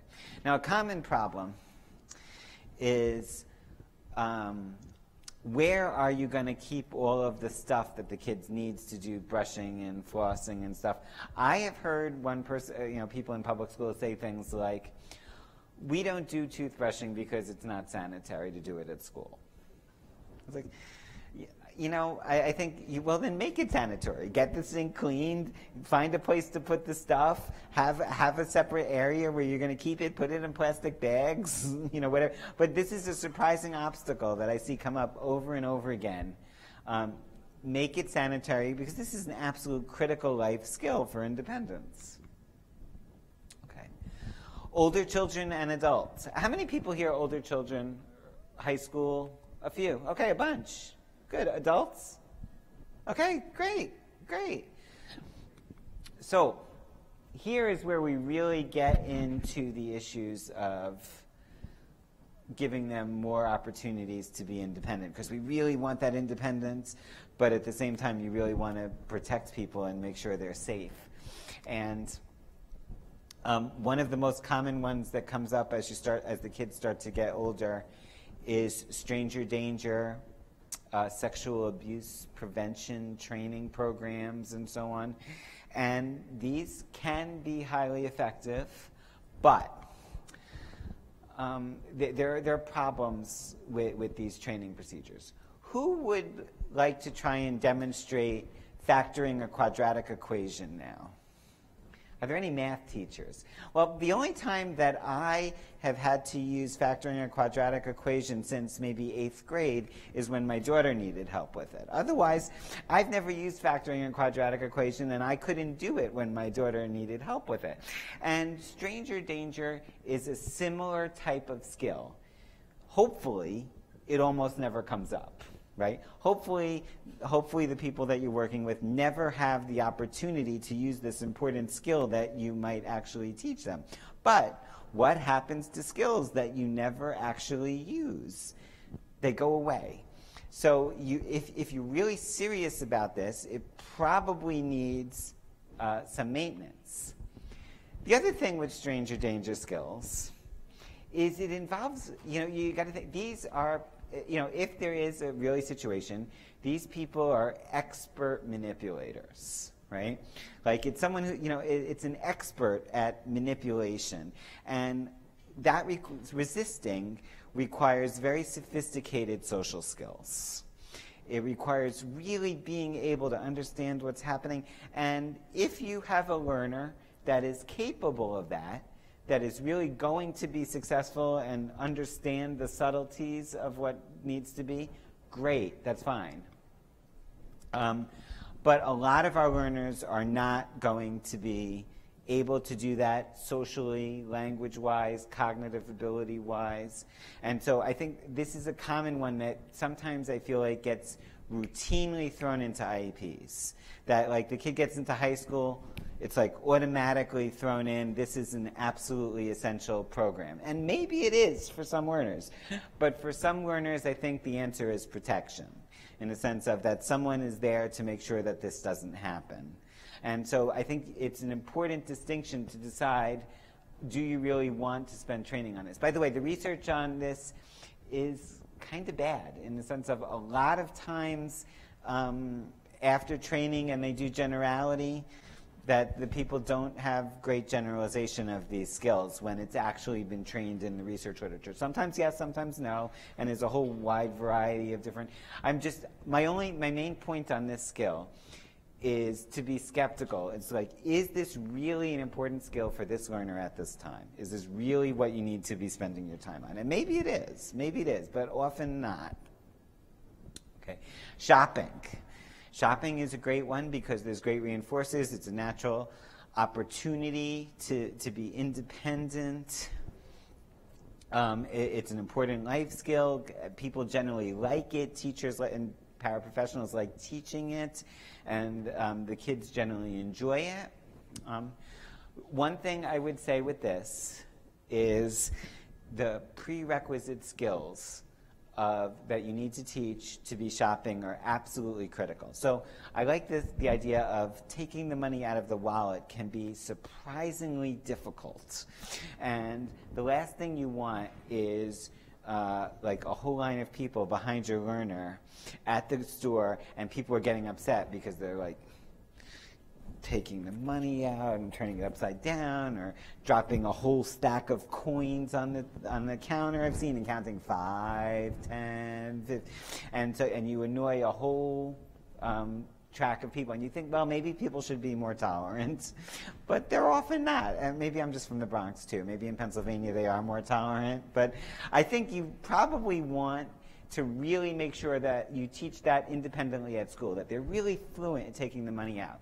And then do they know how much money to pay, right? So if it's $6.85 for what they're buying, what I often recommend is called the dollar up strategy, that you teach them, they see the price and they take out $1 more.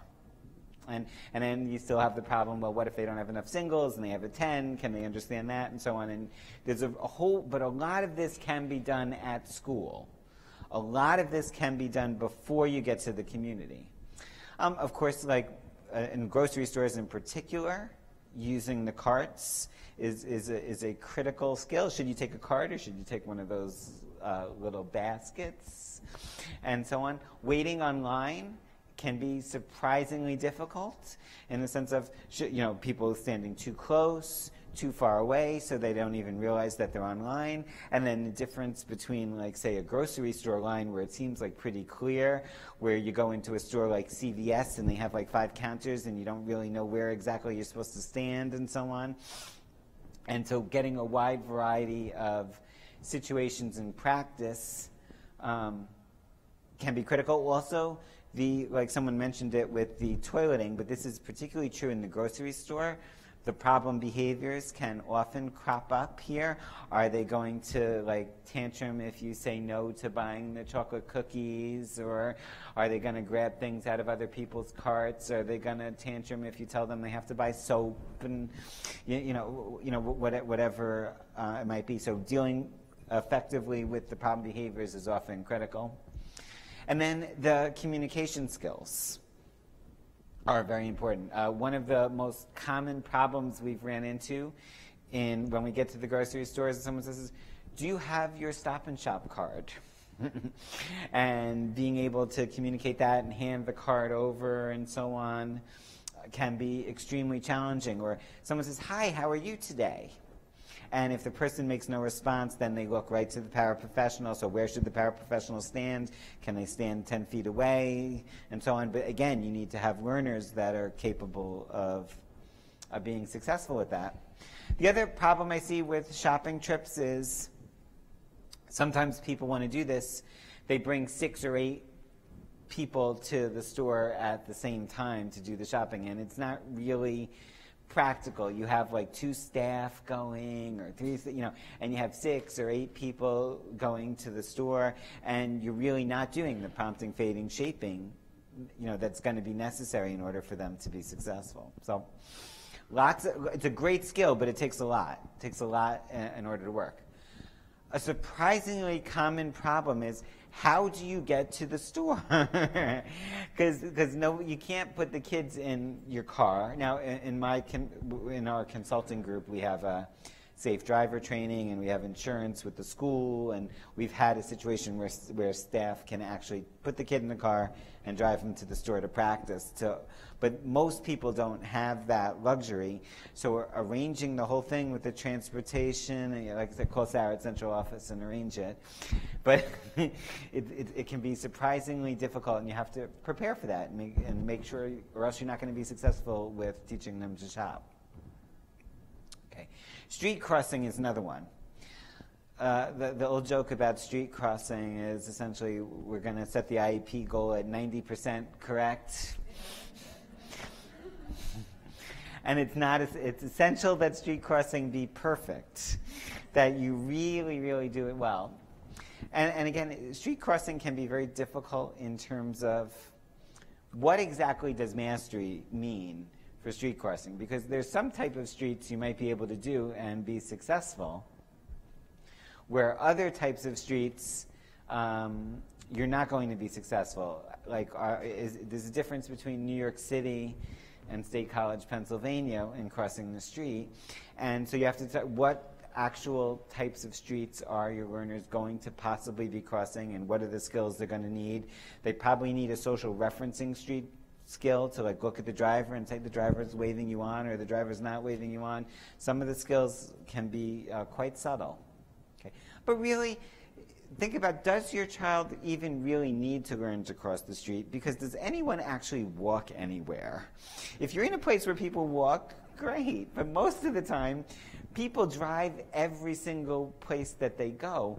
And what you need to actually do is not street crossing, but actually learning to walk through a parking lot, which is surprisingly difficult to teach, walking through a parking lot, in the sense of because you have people going both directions, you're walking in the middle of the street, you're not waiting at a crosswalk, and then people are backing out, and so you got to look and social reference with the people, and people going in all different directions, and people cut through the space to make a turn out to avoid going through lines and so on. So I have moved more and more away from street crossing and trying to be successful at walking through a parking lot. And if you need street crossing, you need street crossing. And what we do is set up situations in the school parking lot where you block off. You have to block off part of it. We have one of our staff be the driver and somebody be the trainer, and they take turns practicing and so on. And I'm sure most of your schools have tons of extra staff just lying around waiting to do this, right? And so it's hard. It takes a lot of organization to really. Who's going to be the driver? Who's going to set up the roadblocks? Do you need the custodian to set this up? Do you have to do it during a time that there's not drop-offs? Oh, but the preschool drops off early, so we can't do it then. And arranging all of that stuff can be extremely challenging, but that's what's necessary if they're going to be successful. Public transportation is another great skill, and the thing is, the skills are relatively straightforward. But on any of these sort of community type of skills, how do you know that they're really doing it when no one is watching? And so a lot of times we have set up covert operatives to watch, to make, because we obviously can't take a chance and let the kid do it on their own, right? Because we can't leave the kid alone, but yet we want to see that they really know how to do it too. So we have kids think they're on their own, but they're really not, by watching to try and make sure that, and someone who can actually take data and ensure that they're doing it. And ideally, someone who is trained, but the child doesn't know, so that they're not thinking that they're being watched. And just if you're doing this kind of training, you have to be careful. There's a lot of things that can go wrong. You can't still be worried about problem behavior, taking off your clothes, or any of those, spitting on people, or whatever, any of those kinds of things, in order to make sure you're going to be successful in a community setting like that. Okay, anything else about that before I move into employment settings? Okay, how many people in work sites? A few, okay. Work settings can be fun. One of the common problems in the work sites is, does the child have the appropriate social skills in order to be successful at this job? Because they might be able to have the cognitive ability and the actual skills of the job, but the harder part is often going to be the successful social interaction with coworkers and other people who are at the job site. So here are a few examples. So my thoughts on high school and like sort of 18 to 21 programs of job sites is that nobody knew what they really wanted to do at 19 years of age, right? And there's no reason why we should expect our learners to know exactly what they might want to do at 19. And so I encourage programs to give kids a wide variety of employment experiences. So some examples of like working in a laundry. I had one learner who really liked working outside, and we were able to find him some like gardening kind of work. Lots and lots of cleaning jobs are available. Recycling has been a common one that often you can do in the high school before the kids are able to, say, get out in the community. I've done assembly jobs, stocking jobs. We had one learner who worked at a community college where he cleaned up at the community college around and he really enjoyed being outside and doing that job. But the key thing is I would encourage a variety of different experiences that the learner is possibly going to be successful at. Now, common problem is the schools sometimes will just push the learners towards what's easy or what they currently have available, as opposed to trying to find job sites for learners that are, what is going to be a good fit for them. Okay, moving back towards criteria. Because one of the things that I see go wrong is, I talked at the beginning about that you have to set a real criteria, but how high should that criteria be? In the sense of some learners are going to be really more challenging, and some learners are going to be able to do much higher levels of skill. How challenging should the objective be? And the answer, I think, is you can always go too low. And the example here is with water, in the sense of if you don't have enough water, you're going to die of thirst, but if you have too much water, you die of drowning. And that is appropriate for any skill that you're going to teach. Any skill, no matter what it is, you can go too high or too low. And if you go too low, it causes problems. If you go too high, it causes problems. Getting the just right level. In the psychological literature, this is called the inverted U, and they've shown it over and over again in all different kinds of populations of people, that the right criteria is absolutely critical. Okay. Now, the importance of the details. What mastery means doing it independently, right? So do you have to do it with someone right there? Do you have to say, oh, what do you want to work for today? Are you working for your iPad? And then if they can't do it without that, that is something that you want to limit that often doesn't get captured in the details. When you have a staff out sick, is the day a disaster because nobody else can work with this learner? That's because of these type of things, these little details that get missed. Okay. Again, if the skill is mastered, how come the parents will say, well, the skill is not mastered. He doesn't do it at home. And there could be, quite a few reasons for that. One of the areas, again, on the criteria is for any behavior that you're going to teach, there is a result of that behavior. Okay? So this is something that often gets missed. The behavior here is shooting the arrow. The result is hitting the target. So another one, say, exercise and dieting are behaviors. Weight loss is a result. And for any behavior that you're going to teach, you want to choose both. even though a lot of times, sometimes they both can't be in the IEP, you want to really know. So for example, you might have taught the behavior of wiping, but is the underwear really clean? You might have taught the child to clean the table, but is the table actually clean after they're done? If you taught toothbrushing, great. Does the dentist say that the teeth are actually cleaner than they were beforehand? Now, obviously, you're not going to put in your IEPs that the dentist will report that the child's teeth are clean.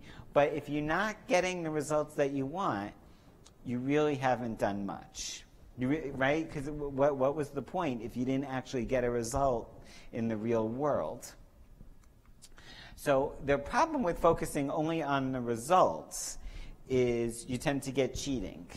If you really focus paraprofessionals on being too result-oriented, people fake data or they do it in unethical ways and so on. And if you focus on the behavior only, it leads to the opposite problems in terms of sometimes the people are ineffective, unable to get anything really accomplished. So I encourage you to choose both. Whenever you're targeting any behavior, to say, what is the behaviors that I specifically want them to do, and what are the results that have to be accomplished? So you start with the result. You start with, okay, we're teaching toothbrushing because we want him to have clean teeth, and the result would be measured by the dentist. So we teach the behavior change. And then you say, did you actually get the results? If you did a feeding program, did the child gain weight? If you did a cooking program, did the food taste good? And so on. Did you actually get the result that you want? And if you didn't, you go back and make changes until you actually get the result that you want. So is it working means not just did the behavior change, it also means did you get a result in the real world? Okay. Questions, comments before I move on criteria? Okay, very good. General case programming. This is another one of those things. Is he does it in one place, but not in another place. Right? He does some of the time, but not other times. One of the examples could be the details. Another one could be the selection of the examples. Did you select enough examples? And did you select the right examples? The right examples means the full range of stimulus variations and response requirements in order to be successful. So here's a research-based example with vending machines. They taught people to use vending machines successfully, and it turns out they didn't generalize at all to novel vending machines until they taught them with a whole wide variety of vending machines that covered the full response requirements, and then they were able to successfully use any vending machine. Another similar example with busing tables. They had learners learn all the, it's a very complicated job to teach people in the sense of, is that something that you were finished with, or are you not finished with it? And how do you determine when to take it away, when to not take it away, and so on? So they created a whole category of examples and non-examples. And they successfully were able to generalize to novel situations where they weren't specifically taught. Okay. Okay. One common problem that I see come up is the learners are incredibly successful, right? So this is, you're not having a problem with teaching anymore. The teaching is going really well. The learners are successful. They're getting a whole wide variety of skills, but you feel like you have to micromanage the whole time. Someone has to be right there and be there to make sure nothing goes wrong and so on. And so there's a whole literature in behavior analysis on teaching self-management.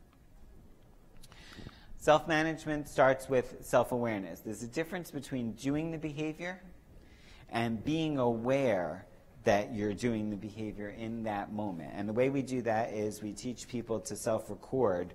Am I doing it the right way, or am I doing it the wrong way? And then you're fading adult supervision. I've had several programs where the child works completely independently, and the teacher or the paraprofessional will watch from outside the room on a camera, to make sure the child is completing all the tasks independently. It's also great for home programs too, if the parents are upstairs and we're watching him downstairs in the basement, making sure he's doing all the things he's supposed to be doing. Okay? And just, is the child really actually doing it when no one is looking? Okay. So a final thing that you really need in order to be successful is to get the kids to respond to natural contingencies. So someone asked the question about toileting before, about, well, what if he doesn't care that he's wet, right? Well, that's a huge problem eventually. At the beginning, it's fine. You're going to use an iPad, or you're going to use something else as a reinforcer, and you maybe tell him he doesn't earn something if he didn't get it. But eventually, behaviors don't maintain if they're not under a natural contingency, that the actual not wanting to be wet is why you go to the bathroom, right? And if you don't ever get that, you get behavior that goes away. And really, again, if it doesn't maintain, you didn't really do much. You weren't really very successful. So only if it maintains is it really important. So there's a couple of ways to start building natural contingencies.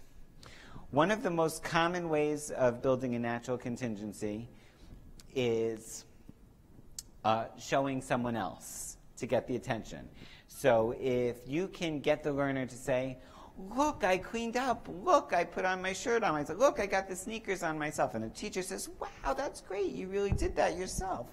That can often be successful. Another common thing is routines. For kids with autism and other developmental disabilities, routines are often highly, highly reinforcing.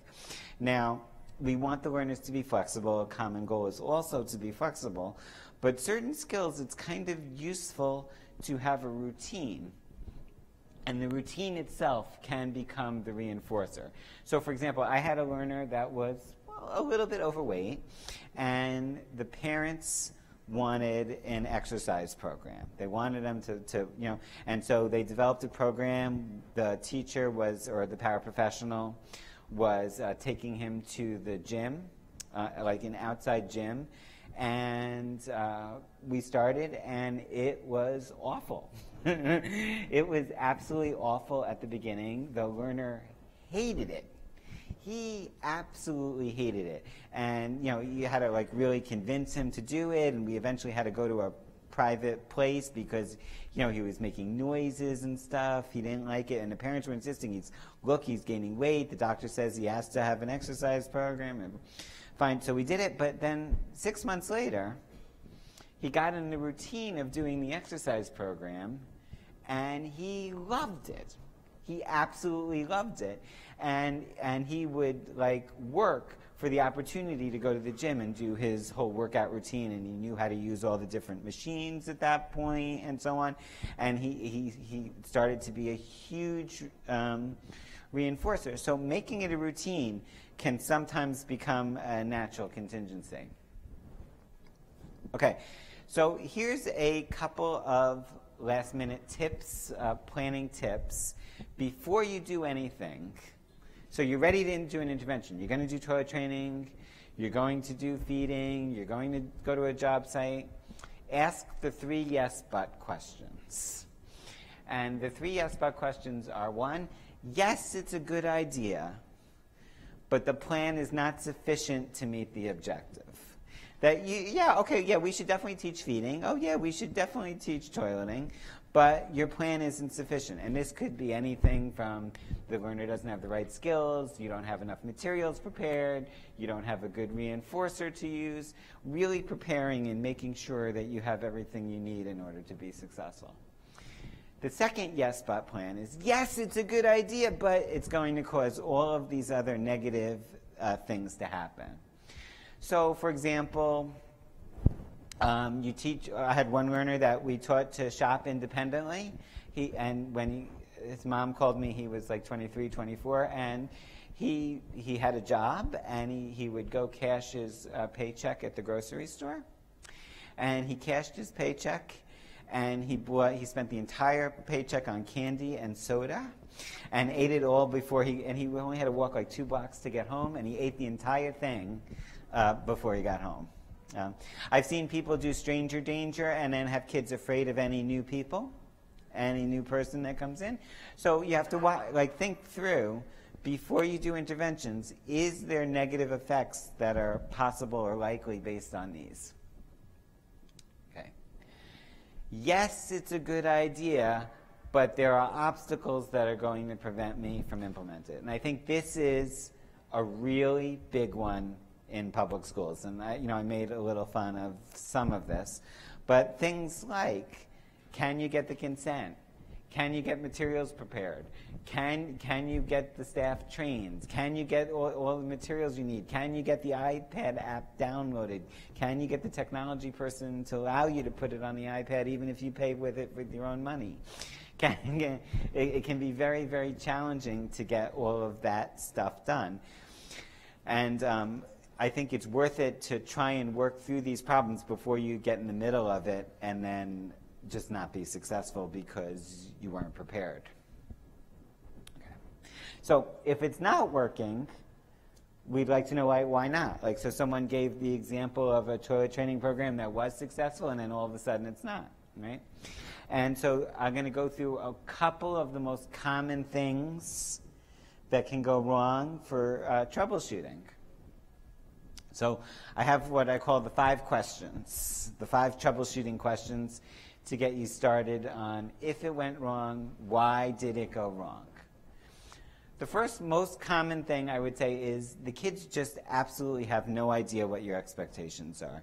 It's amazing how often you can just look at the learner and see they just absolutely do not understand. And then it's just a simple matter of how can you explain it to them. Is the prompting and fading need to be better? Can you show a video model? Can you give a written schedule? Whatever it might be. But check, does the learner actually understand what the expectation is? Second thing is your motivation system. The motivation system is often a common problem, and when someone tells me that someone used to be effective and now it's not, this is often where I would go to, in the sense of something used to be a reinforcer, but now it's not a reinforcer any longer. Something was used too much, something is not used enough, a toy that they used to like broke, something like that. Do you have an effective thing to use as a reinforcer? Question 3, is the effort or the risk too big? So this is the negatives for the learner of doing what you ask them to do. Is it so challenging and so difficult that the amount of effort they have to put in is not going to be worth it to them? Or is there some sort of risk factor, like a scared factor? I'm thinking about things like kids who are afraid of the automatic flushing toilet, for example. I've seen that a lot. And so it's just too scary to do it. Or I just had a situation. We had a learner just a couple weeks ago.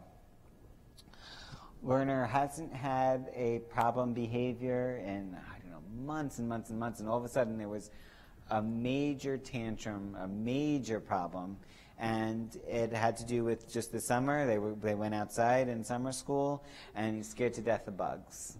Nobody really knew that, and it caused an hour-long situation, and so we'll have to address a fear of bugs.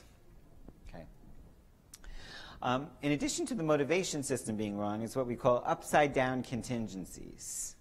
Upside-down contingencies is where the child is getting a reinforcer. They're getting something for doing the behavior the wrong way, or the way that you don't want them to do the behavior. And this happens a surprising amount. So this would be the child who likes to see the paraprofessional get upset and yell at kids. And the kid thinks it's hysterical when the paraprofessional yells at them. And so they do it wrong on purpose in order to get someone to yell at them. Is one possible example. But often there's something that the child is getting for doing it the wrong way. or they like to see the papers fly in the air, and they think, you know, they get a visual stimulation out of it. Look for what they could be getting out of doing it the wrong way.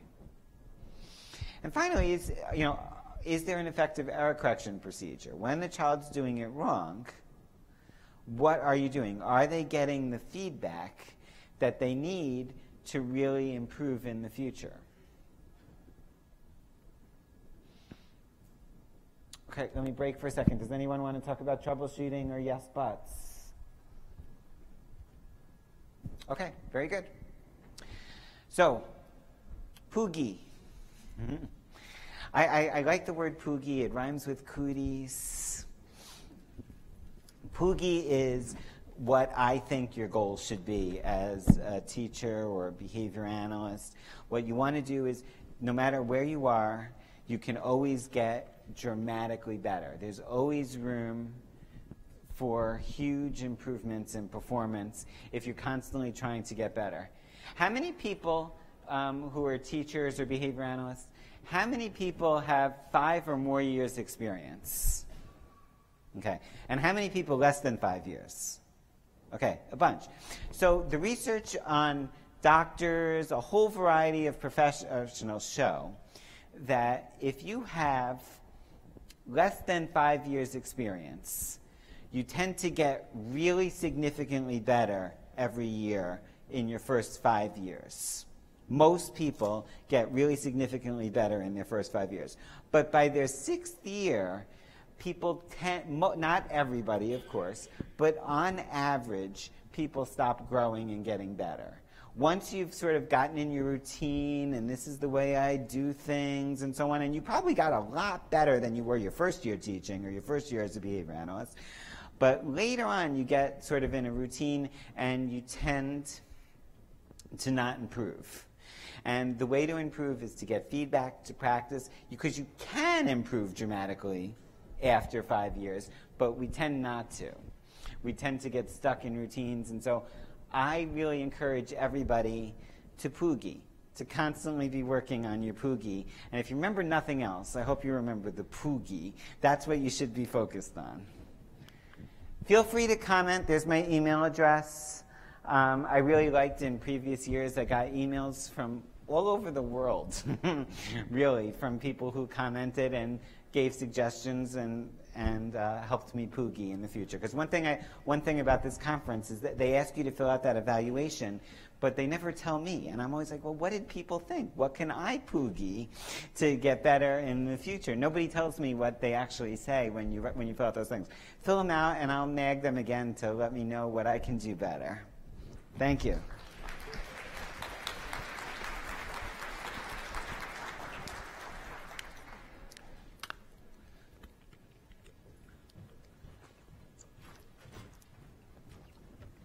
Thank you, Dr. Morgenstern. Remember that anyone seeking social work CEUs must sign in and out daily at the registration desk. Please remember to complete an evaluation form for this session through the Groupio app. The session number is 5, and the speaker was Dr. Barry Morgenstern. The session code, everybody's ready, is ELV888.